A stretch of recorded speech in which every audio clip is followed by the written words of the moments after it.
Hey everybody, Jeff, your executive gardener, for a quick garden update. It is hot, it is steamy, and it is June 2nd, 2018 here in Houston, Texas.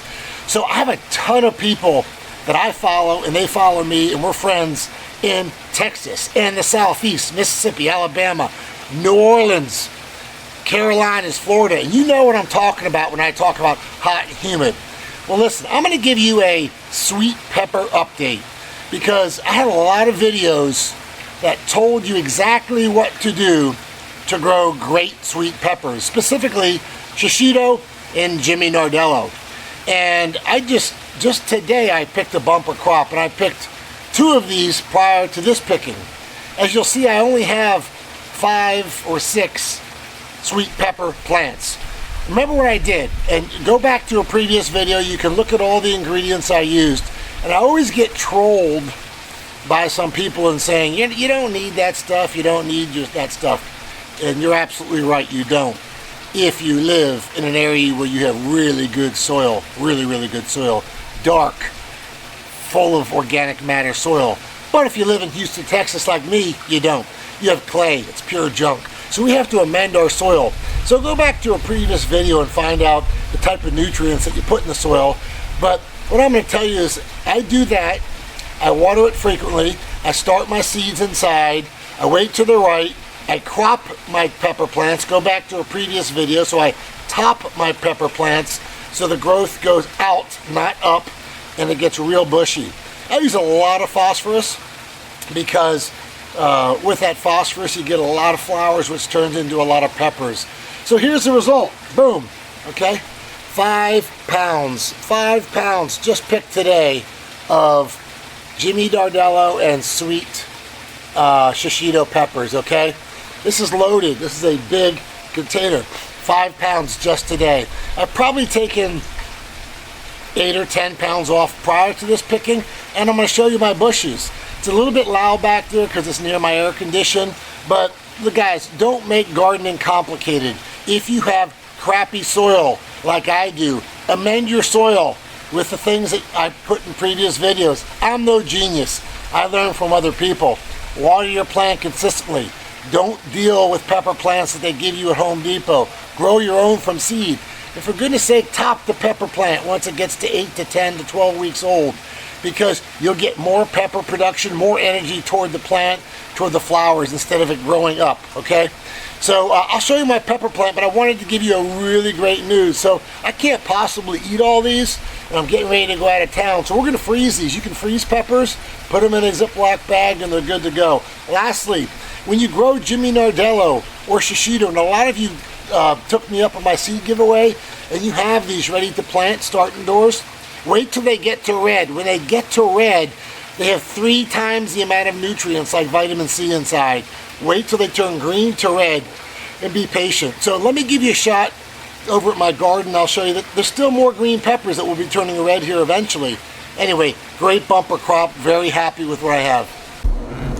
Well, here we are in my side garden. Hello again to my Houston and my Texas gardening family. Us people in Texas, we stick together. We got to deal with the same junky weather, hot, humid craziness as the folks do in the Southeast. Anyway, so this is not a pepper plant. I'm just going to show you the same nutrients I use for my pepper plants I use for my tomatoes, and it's just a ton of tomatoes. And there's more over there. Okay, there's almost too many to eat, but that's not why we're here. So let me stop bragging on my tomatoes. So let's take a look at, here's the pepper plants I have. Okay, 1, 2, 3, 4, 5, and 6. 6 pepper plants put off all of that 3 times. Okay, so I've had 3 crops of that already. So as you can see, this is a Shishito plant, and it still has a ton of green peppers. It's not done. Now when you take the red ones off, you allow the plant to put more energy toward creating more peppers. Okay, and you'll see here's another Shishito, by far not done. More peppers there. Another Shishito, plenty of peppers to pick. Some are red, almost fully red, not quite. And you see they're still developing flowers. Okay, so it's still growing. And more back there, plenty more. This is the Jimmy Nardello. It's the only one Jimmy Nardello that I planted. I had an issue with a few others that I planted. Gardener's mistake. Again, more Shishito peppers, more just loaded, okay? Loaded. This little plant will probably produce, I mean, look how tiny that is, guys. It's bushy, not high and lanky. This little, and again, more peppers coming up top. This little one pepper plant will probably produce 30 peppers, okay?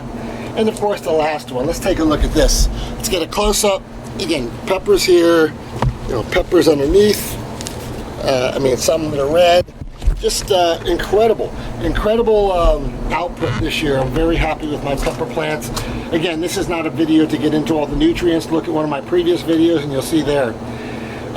So we're going to keep this going. Pretty much in Houston, Texas. If you're listening to me in Texas, Southern Texas, Orlando, it's pretty much about done. You don't plant your tomatoes if you haven't planted them yet, unless you have a very rare heat variety. But if the tomatoes haven't turned from flowers to tomatoes, they're probably not going to. It's getting too hot. We're getting ready to shut it down. But again, back to the peppers. We're going to enjoy this. We're going to freeze them. Follow these easy instructions. And no, I don't know everything. And there's some trolls on my channel that tell me that. But I've made a lot of mistakes. And I try to keep things simple. I try to keep things lay terms. And I try to show you what works in a environment, lastly, where you have crap soil like clay soil, horrible hot weather. I tell you what to grow, when to water it, how to grow it inside, and the basic nutrients you need to plant your plant. So I'm very excited about this and I want to share this with my gardening family. Until next time, Jeff, your executive gardener. Bye for now.